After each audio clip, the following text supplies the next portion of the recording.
First of all, start with that election, because we have a lot of people now, the markets included, starting to be concerned about whether we're going to have some chaos after the election. Are you concerned about that? Of course, I'm concerned, and there's a risk. But my best guess is right now that we're going to know who won the election by 9:15 on election night, because the returns are going to come in from Florida, and they're going to suggest that Joe Biden won Florida. And when that happens, there's not going to be much question about the overall outcome. So, yes, it certainly could go close. It certainly could be terrible in a variety of ways. But my best guess right now is that we're going to know before we go to sleep on Tuesday night, what the result of the election has been. I think things are moving in that way. So Larry, let me ask a question that has some travesty to it. We all know that you basically are in favor of former Vice President Biden getting elected. How much difference does it make? I mean, does the particular policies of a particular president at this point make that big a difference? Or are we facing bigger problems than that with, for example, a pandemic? Look, there's a lot that's not in our control. Does the virus mutate? How aggressive does China choose to be?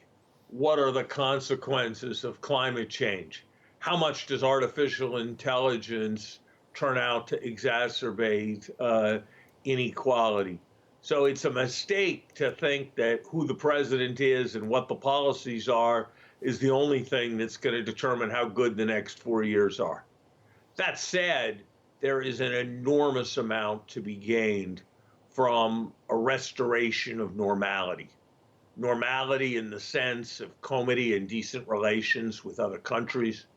Normality in the sense of a president who seeks to bring Americans together rather than pit racial groups against each other. Normality in the sense of a president who respects the law, who respects scientific expertise, who values a competent civil service in government.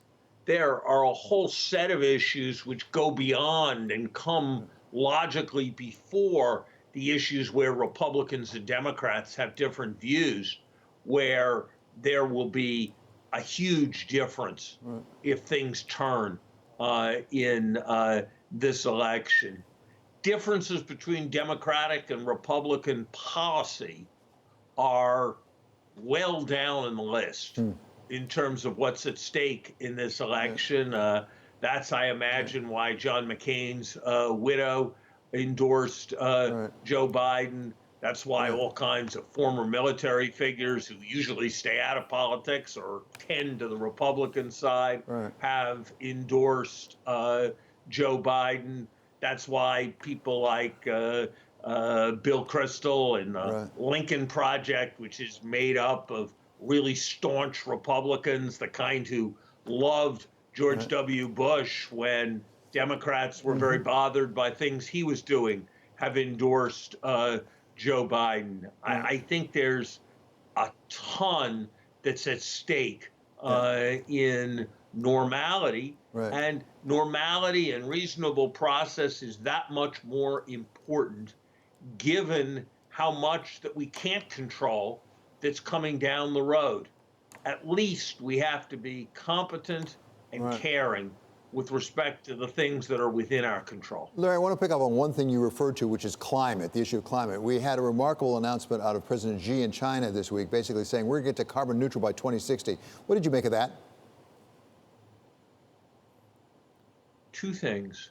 One, that China is vying for global leadership.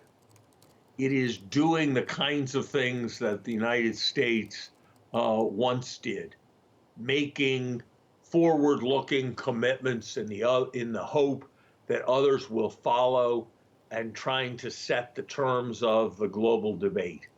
And so in many ways, the fact that they were making this kind of forward-looking statement said more to me about our China policy than it did about our environmental policy. It said to me that China is not an issue for the defense budget.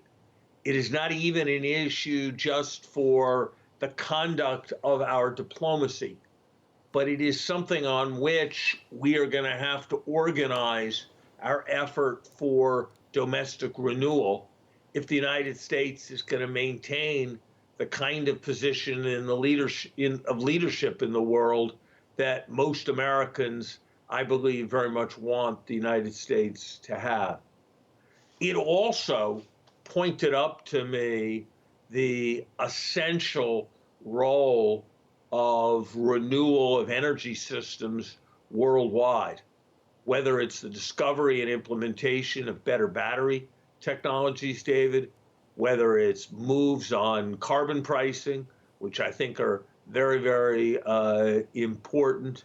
Whatever the particular steps are, we are going to have to, as we renew our country's infrastructure, pay very close attention to energy issues.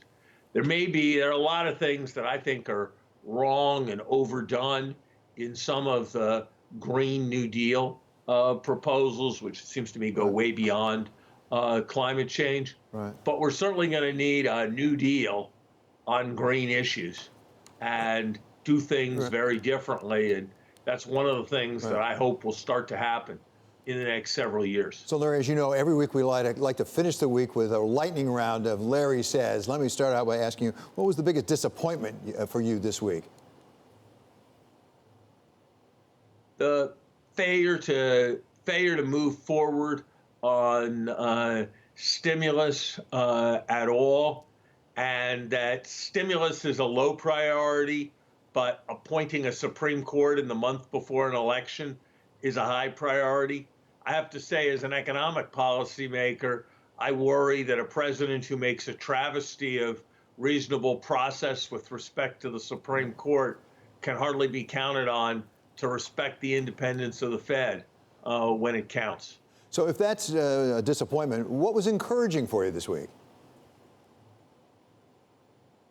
Even Mitch McConnell basically made clear that the president had gone way beyond the lines when he threatened to stay in office even if he lost the election.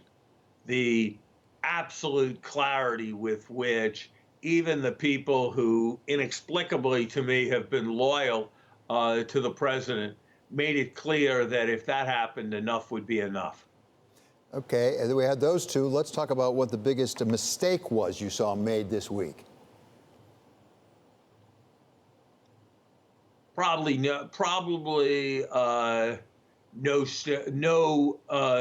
forward movement on stimulus at a time when we hugely need an insurance policy against a double dip for the economy. The labor market is slowing down. Landlords are having much more difficulty paying rents tenants are having much more difficulty paying rents to landlords.